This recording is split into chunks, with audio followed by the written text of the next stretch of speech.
Hello mọi người, hôm nay mình sẽ hướng dẫn anh em chụp xóa phông bằng lens kit nhá. Đây là cái lens 1855 này.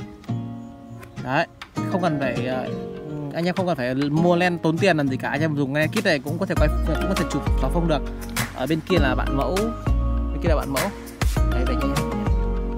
Đấy, được rồi, ok, bạn mẫu kia. Thì anh em hãy zoom cho mình hết cỡ luôn đến 5 luôn. Được rồi. Đó, chúng ta sẽ bật live view lên chụp. Mình sẽ cho anh em xem bằng cái live view ở trên này luôn. Đấy. Thì anh em nên nhớ cho mình là khi ra đi chụp muốn xóa được phông đẹp thì anh em nên chọn cái background nó sâu một chút nhá. Anh em chọn background sâu vào.